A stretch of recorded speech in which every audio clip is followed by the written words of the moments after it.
గతి లేక నువ్వు కొనసాగిస్తున్నావు.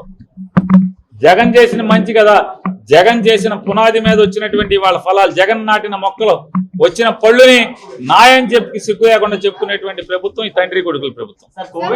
కోవిడ్ లాంటి విపత్కర పరిస్థితుల్లో కూడా ప్రభుత్వ వైద్య కళాశాల వైద్యం కానీ చాలా సామాన్యులే బాగుంది. అలాంటి ప్రభుత్వ వైద్య కళాశాలని ప్రైవేట్ పరం చేయాలంటే దానివల్ల సామాన్యులకి ఏది లాభం? సార్ ఒకటే అండి, ఏ పాలకుడికైనా లేదా ఏ ప్రభుత్వాన్ని నడిపేటువంటి ప్రజలు ఎన్నుకున్న ప్రభుత్వానికైనా ప్రజల పట్ల మనస్సు ఉండాలి, సంకల్పం ఉండాలి.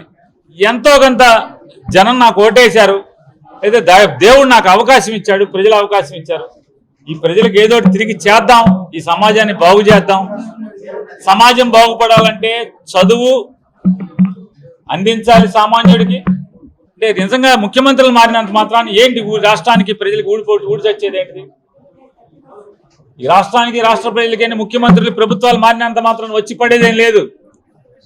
వచ్చిన ప్రభుత్వం సామాన్యుల ఇళ్లలోనేటువంటి పిల్లల్ని బాగా చదివిస్తే, నాణ్యమైన ఉన్నత చదువును అందిస్తే, ఉచితంగా తల్లిదండ్రులకు భారం లేని చదువును అందిస్తే, తద్వారా ఆ పిల్లోడి ఉద్యోగం ద్వారా, చదువు ద్వారా వచ్చే ఉద్యోగం ద్వారా ఆ పేదరికం పోతుంది, తద్వారా సమాజంలో మార్పు వస్తుంది. అది ఆలోచించాలి పాలకుడు. అంతేగాని ముఖ్యమంత్రులు మారినంత మాత్రాన, ప్రభుత్వాలు మారినంత మాత్రాన సామాన్యుల జీవితంలో వచ్చి పడేదేం లేదు, వాళ్ళ జీవితాల్లో మార్పు వచ్చేదేమో. వైద్యం ఎందుకంటే ఈ రాష్ట్రంలో జబ్బు వచ్చిందంటే, ఈ కల్తీల వల్ల జబ్బు వచ్చిందంటే వైద్యానికి వెళ్ళాలి. వైద్యానికి వెళ్తే ఆత్మహత్యలే శరణ్యమైన పరిస్థితి, సొమ్ము గొల్లయ్యే పరిస్థితి, జబ్బు చిల్లిపడే పరిస్థితి, తల తాకట్టు పెట్టే పరిస్థితి.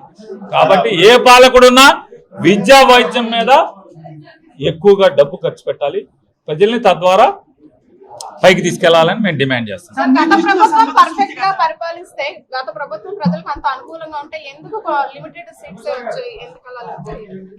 మా ప్రభుత్వం మంచి చేసిందా చెడు చేసిందా అనే దానికంటే కూడా జగన్ చేసిన మంచిని మసిపూసి మారేడికాయం చేస్తా 10 ఛానళ్ళు 2 పేపర్లు చంద్రబాబు నాయుడు విచ్చలవిడి డబ్బుతో పాపపు సొమ్ముతో ఖర్చు పెట్టిన సోషల్ మీడియాతో జగన్ మీద విషం చిమ్మటం వల్ల ప్రజలు తాత్కాలికంగా మోసపోయారు, ఇవాళ బాధపడుతున్నారు, కన్నీరు పెడుతున్నారు.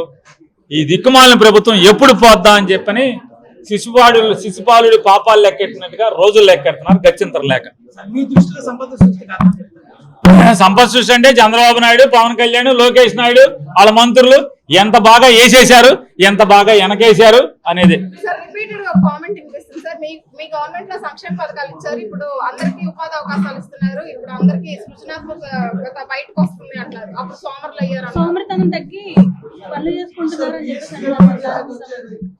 గత ప్రభుత్వం కూడా అసలు చేయలేదు, అసలు ఈ కూటమి ప్రభుత్వం అభివృద్ధి చేసింది. సార్ నేనేమంటున్నానంటే, వేరే అక్కర్లా, పాత్రికేయ మిత్రుడిగా ఈ సమాజాన్ని కాచి వడపోచేటువంటి మొదటి డాక్టర్గా మీ పక్కింట్లో, మీ వెనకింట్లో, మీ కళ్ళ ముందు ఏం జరుగుతుంది, ఈ కూటమి ప్రభుత్వంలో ఎంత దుర్మార్గంగా జరుగుతుంది, ఎక్కితే విమానం దిగితే హెలికాప్టరు, ఇది తప్పితే ఏమన్నా ఉందా? ఇది తప్పితే ఏమన్నా ఉందా అని అడుగుతున్నాను. విమానం హెలికాప్టర్ తప్పితే, జనం సొమ్ముతో సోకు చేయటం తప్పితే, అప్పు చేసి పప్పు కూడా తప్పితే ఈ రాష్ట్ర ప్రజలకి ఏం ఒరుగుతుంది? తప్పేదేముంది? అమ్మా బాబు వదిలేసేది అనుకోండి, బతకరా? అమ్మా బాబు వదిలేశారనుకోండి, పిల్లల్ని ఏం చేస్తారు? బతకరా? చచ్చిపోతారా? కూలి చేసుకునో, నాలు చేసుకునో, రెక్కల మొక్కలు చేసుకునో, అడుక్కునో బతుకుతారు. ఇవాళ అదే మీరు చెప్పేది కూడా, బతుకుతున్నారు కదండి, అట్టాగే బతుకుతున్నారు.